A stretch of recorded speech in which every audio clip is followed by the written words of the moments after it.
विद्यार्थी मित्रांनो, तुम्हाला खूप जास्त कमी मार्क असतील आणि तुमच्या घरच्यांकडनं किंवा स्वतःमध्ये जे एक सेल्फ डाऊट येत असेल की दादा मला यावर्षी एक बेस्ट कॉलेज भेटेल का, किंवा माझी फॅमिली कंडिशन इतकी चांगली नाही आहे, ओके मला जे ते कमी बजेटमध्ये एक कॉलेज भेटेल का, तर नक्कीच भेटेल विद्यार्थी मित्रांनो. हा व्हिडिओ पाहिल्यानंतर मी तुम्हाला गॅरंटी देतो की ॲटलीस्ट तुम्ही एक असं म्हणजे स्टेजमध्ये पोहोचून जाल जेणेकरून एक बेस्ट कॉलेज तुम्ही एक लो फीमध्ये आणि जे ते कमी पर्सेंटाईलवर पण बेस्ट कॉलेज नक्कीच ग्रॅब करू शकता. आणि जर तुमच्याकडे पैसे वगैरे जरी नसेल मिनिमम फीज अप्लाय करण्यासाठी, पण त्याच्यासाठी पण एक सोल्युशन मी या व्हिडिओमध्ये आणलं आहे. ओके, तर नक्कीच सगळ्या कॅटेगरीच्या विद्यार्थ्यांसाठी हा व्हिडिओ खूप जास्त महत्त्वाचा असणार आहे. ओके, कॅटेगरीज म्हणजे कास्ट वाईज नाही बोलते मी, पण हां जितके पण मुलं असतील ज्यांना जास्त पर्सेंटाईल असेल पण फॅमिली कंडिशन पुअर असेल, ज्यांची फायनान्शियल कंडिशन इतकी जास्त खास नसेल पण त्यांना जे ते कमी मार्क आहे, ओके ह्या सगळ्या विद्यार्थ्यांसाठी. तर विद्यार्थी मित्रांनो काही स्टेजेस आहे, ओके काही पॉईंट्समध्ये मी हा व्हिडिओ जो कव्हर केला आहे. सगळ्यात पहिला पॉईंट आहे विद्यार्थी मित्रांनो, search for the government college. Okay, आता जर तुम्हाला चांगले मार्क्स असतील, फायनान्शियल कंडिशन इतकी छान नसेल, तर नक्कीच गव्हर्नमेंट कॉलेज एकदम बेस्ट ऑप्शन विद्यार्थी. ओके विद्यार्थी मित्रांनो तुम्हाला, कारण की इथे जे येते तुमची ट्युशन फीज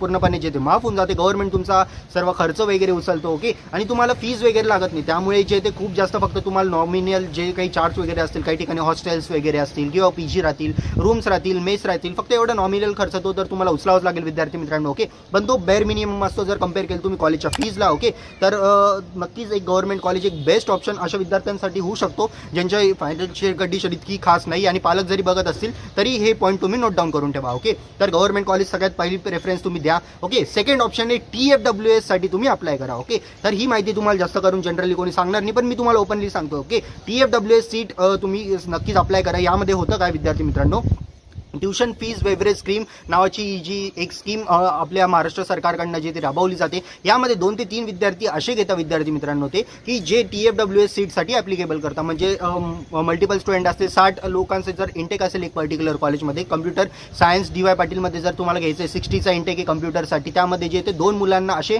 म्हणजे फीज वगैरे सवलत देतील की त्यांची ट्युशन फी पूर्णपणे माफ राहील. ओके, तर मग जी पण ट्युशन फी असते एक पर्टिक्युलर कॉलेजची, फॉर एक्झाम्पल 1 लाख रुपीज जर कोणत्या कॉलेजची फी असेल तर त्याची ट्युशन फीज 80,000 किंवा 82,000 83,000 असे असते विद्यार्थी मित्रांनो. ओके, तर ही संपूर्ण फीजच तुमची माफ होऊन जाते. मग असे कॅटेगरीचे विद्यार्थी जे काही म्हणजे ओपन कॅटेगरीला बिलॉंग करता, ओके तर हे नक्कीच TFWS सीटचा फायदा घेऊ शकता. ओके, यामधून खूप जास्त हेल्प होईल. आणि जर तुमची फॅमिली कंडिशन इतकी खास नसेल तर नक्कीच तुम्ही घेऊ शकता. SC आणि ST कॅटेगरीवाल्यांनी याच्यासाठी ॲप्लिकेबल नाही केलं तरी चालेल, पण तुमची 8 लाखपेक्षा जास्त इन्कम असेल तर या स्कीमचा तुम्ही इथे पण फायदा घेऊ शकता. ओके, तर हे तुम्हाला मी सांगितलं. थर्ड ऑप्शन आहे विद्यार्थी मित्रांनो, search for the low colleges. असे कॉलेजेस तुम्ही शोधा ज्याच्यामध्ये खूप जास्त मिनिमम फीज आहे. ओके, तरी खूप जास्त हेल्प करेल. आणि तुम्हाला वाटत असेल की दादा आम्हाला कॉलेजची लिस्टच नाही माहिती की कोणत्या कॉलेजमध्ये जे किती कट ऑफवर ॲडमिशन वगैरे होते, तर मी तुमच्यासाठी एक अशी लिस्ट बनवली आहे ज्यामध्ये कॉलेजचा सिरियल नंबर जसं की तुम्हाला स्क्रीनवर दिसतंय, कॉलेजचं नेम, कॉलेजचं कोड, त्यानंतर कॉलेजचे कट ऑफ, ओके कॉलेजचं लोकेशन आहे, सर्व details A to Z available आहे. मग याच्यामध्ये तुम्हाला सगळे गव्हर्नमेंट पण कॉलेज भेटतील, सगळे प्रायव्हेट पण कॉलेज भेटतील, सगळे ऑटोनॉमस पण कॉलेज भेटतील. ओके, पिंक कलरचे जे पण कॉलेजेस आहेत ते ऑटोनॉमस आहे,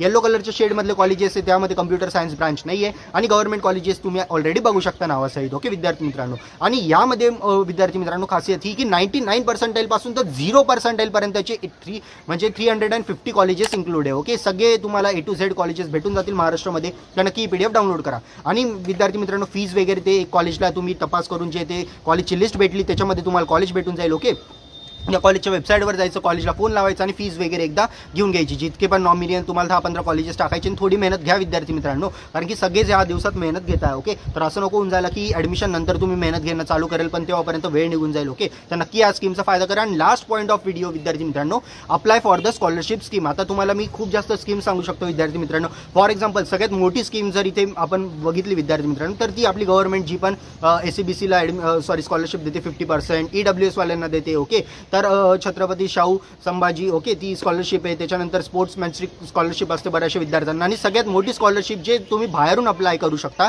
तर HDFCची पण स्कॉलरशिप वगैरे असतात, तर याची तुम्हाला माहिती पाहिजे. आणि मोस्ट इम्पॉर्टंट जे ते रिलायन्स फाउंडेशन. ओके, तर रिलायन्स फाउंडेशनसाठी तुम्ही नक्की अप्लाय करू शकता. ओके, रिलायन्स फाउंडेशनची एक स्कॉलरशिप असते आणि ते पूर्णपणे म्हणजे तुमचा इंजिनिअरिंगचा खर्च उचलला असतात. जर असे विद्यार्थी असाल की तुम्ही चांगले ग्रेड वगैरे, ओके आणि तुम्हाला खरंच अत्यंत गरज आहे तर तुमची कास्ट म्हणजे नॉमिनियल असतं यार, तुम्हाला काही डॉक्युमेंट्स अपलोड करावं लागतं. फॉर एक्झाम्पल तुमची LC असेल किंवा 10चं मार्कशीट, 12चं मार्कशीट, त्यानंतर तुमचं इन्कम सर्टिफिकेट, कारण ते व्हेरीफाय करतात की 8 लाखापेक्षा खरंच किंवा 2 लाखापेक्षा 4 लाखापेक्षा 1 लाखापेक्षा तुमची इन्कम कमी का, तर क्रायटेरिया त्यांचे चेंज होतात. तर यावर्षी काय मी ते बघून तुम्हाला व्हिडिओ त्याच्यावर पण बनवून देईल. त्यासाठी चॅनल नक्की सबस्क्राईब करा आणि अशा स्कीमसाठी तुम्ही अप्लाय करा.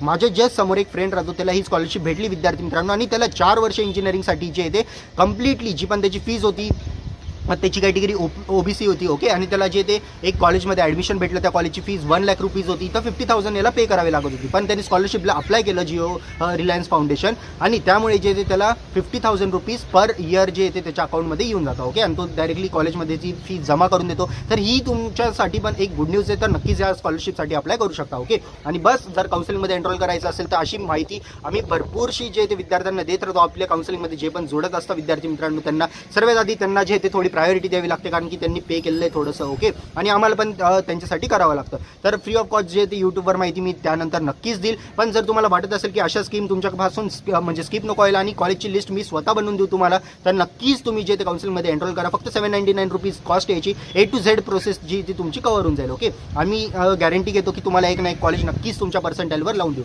बस आजच्या व्हिडिओ पुरता एवढंच. आणि मी फेक वादे नाही करत की तुम्हाला 50 पर्सेंटाईलवर COEP लावून दिलं, ओके. जय हिंद, जय महाराष्ट्र.